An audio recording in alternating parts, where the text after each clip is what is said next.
All right, guys, one thing that a lot of people don't practice, which we had to do extensively as cops, is get to our weapon systems from inside a vehicle. You won't believe how tight it gets when you're trying to get your weapon out. And I made a ton of adjustments to how I carried my my weapon, especially when my pistol became my primary in law enforcement, because I had the extended holster down because I thought that was better for flat range, but then it pushed too much into the seat and it threw the angle of my weapon system off. So then I got a shorter paddle for my holster. So now it feels pretty good. And then I had a leg strap. You'll see a lot of guys on flat range with the leg strap, a lot of SF, because it prevents flip up from your holster when you're drawing. The problem with that is once you sit in a vehicle, it also prevents your holster from being able to move around your seat, which makes it more uncomfortable and then not as easily accessible. Sometimes that's what happened for me. But when you get in your vehicle and you start practicing shooting from the vehicle, the first thing is going to be drawing. If you can't get your weapon system out, you're not going to be able to defend yourself.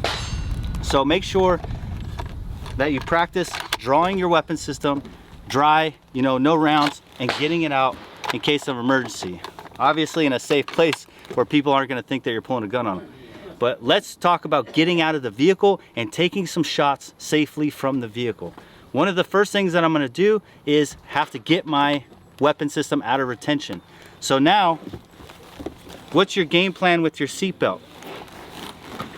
As a law enforcement officer, I always wanted to wear a seatbelt because the last thing I want to do is get in an accident, which is highly likely at high speeds, and then lose my life. It happens all the time. So I'm still going to wear seatbelts. But now I have to practice getting rid of that seatbelt and then getting my pistol out. So a lot of times what they taught us is how to go underneath, unclick it, and then swipe like that. So that way it doesn't get bound up, and then draw. The next thing you're going to want to do is, if you presented a target in front of you, is clear your steering wheel. The last thing you want to do is just go to turn and you hit your weapon system on the steering wheel and get bound up because you get nervous, excited. And also, you'll see a lot of videos of people shooting through the windshield. In Special Forces, we practice this a lot because we want to know what's going to happen when you start putting rounds through windshields. The bullets are going to deflect. So until you penetrate enough hole in that windshield, you're not going to get accurate rounds on target, and your bullets are going to deflect off the target. If you ever have the opportunity to shoot through a windshield and put steel out there, you're going to see it's insane how much that bullet deflects until you punch a big enough hole so you can get accurate rounds and see through that hole on target. So a lot of times shooting through the windshield isn't the best idea. So now that I've cleared my seatbelt, I've got my weapon drawn, I've cleared my steering wheel, I'm going to step out of the vehicle to take a couple shots at the target in front of me. But I don't want to be stuck inside this seat. The next thing I need to do is get the fuck out of the driver's seat so I can have maneuverability. I don't want the enemy coming up on me and pinning me in the seat, because this will become my death seat. So I'm going to swing open the door. I'm going to plant my left foot on the ground. I'm going to punch out of the A-frame and take my shots. Once I'm there, I'm going to bring my pistol back in, cover it down, and I'm going to retreat to the back of the vehicle.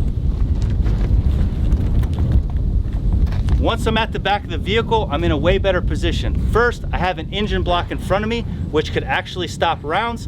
And second, I have maneuverability. Now, if the guy's in front of me, I could block him off to the left or to the right with my vehicle. So again, getting out of that driver's seat is insanely important. You will get lit up, you'll get stuck there. So get out, get some cover fire, so that way you can get their heads down, get to the back of the vehicle as soon as you can, and that way you can move around. Don't get stuck in one position, and then you can take shots from there, and you can keep going back and forth to behind that engine block. And if you have to, use that engine block to get distance. And then you could find other cover outside of the vehicle. But I used that line coming away from the engine block so I had as much protection from the vehicle, and so now I have more distance between me and the enemy, and I have a tree, which is an amazing cover position.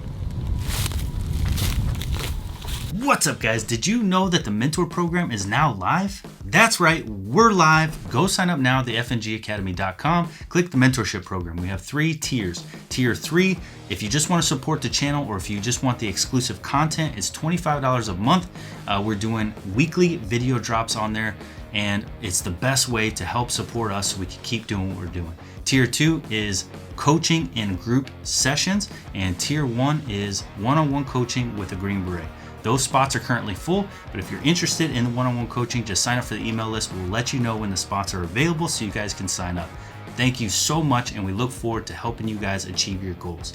Also, this video is sponsored by 18 Alpha Fitness. If you want to be SF, you need to be in shape. Go check out Kevin over at 18 Alpha Fitness. Use code word BUCK, and he'll hook you up.